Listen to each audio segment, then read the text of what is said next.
ہماری پاپولیشن کے بہت بڑا ایریا ایون تعلیم یافتہ، یعنی میں جب کراچی کی پوش ایریا میں تھا، وہاں بھی جب مریض آتے تھے تو ان کا پہلا ایکسپوجر جو ہے نا وہ پیر فقیر ہے ایکس وائی زیڈ، وہ چاہتے تھے کہ میرے بچے پہ جادو ہوا ہے، میرے بچے پہ پلانا ہوا ہے، ہر ماں یہ کہتی ہے، بس وہ ڈھونڈتی رہتی ہے کہ جادو کہاں سے نکلوں، پھر وہ دھوکے بھی ہو جاتے ہیں، اسکیم بھی ہو جاتا ہے، نقصانات بھی ہو جاتے ہیں، آخر میں کوئی کہہ دیتا ہے کہ جی، یا کبھی کبھار وہ بندہ جب وہ سمجھ آتا ہے کہ اب میرے راز کھلنے والا ہے، تو پھر اس کو کہتے ہیں کہ یار ابھی تو میں نے اپنا کام پورا کر لیا، اب تم کسی ڈاکٹر کے پاس جاؤ، اوپر پرچی بھی دیتے ہیں فلانے ڈاکٹر کے پاس چلے جاؤ۔ تو یہ اس وقت تو یہ میں نے کہا جب بات بہت گہری یا بہت حد سے نکل جاتی ہے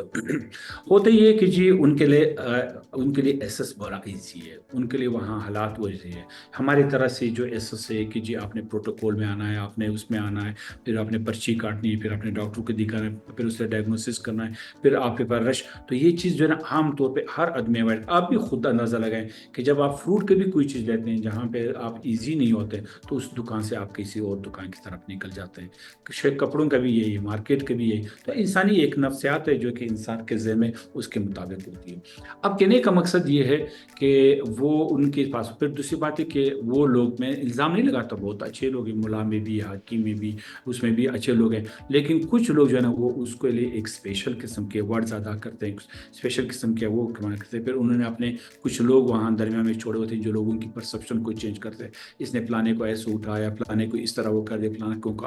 آنکھوں کی بینائی دے دی، فلانے کو پاؤں پہ چلنے دے دیا، پاؤں کو فلانے کیسے کر دیا، تو وہ جو ان کے آس پاس لوگ ہوتے ہیں وہ ایک مخصوص قسم کے انوائرمنٹ بنا لیتے ہیں، تو وہ بندہ ان کے ساتھ ٹچ ہوتا ہے، تو یہ اس میں کوئی شک نہیں۔ ہمیں یہ چاہیے کہ جی سائنٹیفک گورنمنٹ کو کہ کچھ رول اینڈ ریگولیشن بنانی چاہیے، اور ان میں سے جو ہے نا جیسے اتھارٹیز ہے وہ اتھارٹیز اپنی چیزوں کو امپلیمنٹ کریے، جہاں پہ دیکھو ایسے مریض بھی ہیں جو کہ میننجائٹس ہوتے ہیں، دماغ کو بخار ہوتی ہے، وہ بھی لوگ جو ہے نا اپنے ساتھ رکھ لیتے ہیں دنوں کے، جی میں آپ کو چلا کاٹتا ہوں، میننجائٹس وائرل میننجائٹس سے، اب وہ سازر یا اس نے مرنا ہے، اگر بچ گیا تو وہ کام کا بندہ ہی نہیں ہوگا، تو اس کے بعد تو کچھ نہیں فائدہ، تو ان کو بھی اویئرنیس دیا جائے۔ اچھا ایک اور چیز بتاتا ہوں کہ وہ بیچارے بھی اویئر نہیں ہوتے، وہ سمجھتے ہیں کہ بس یہی میرا علاج ہے، یہی بس اس طرح کے مریضوں کے علاج، اور دنیا میں کوئی ایسے علاج اویلیبل نہیں ہے، تو لہٰذا میں یہ سمجھتا ہوں کہ ان لوگوں کو بھی ٹریننگز میں، طریقہ کار میں لوپ میں لانا چاہیے، اور اتنی مشکل اور اتنے مہنگے اور بھی نہیں ہے، اگر ایک سال میں دو ورکشاپ رکھا جائے،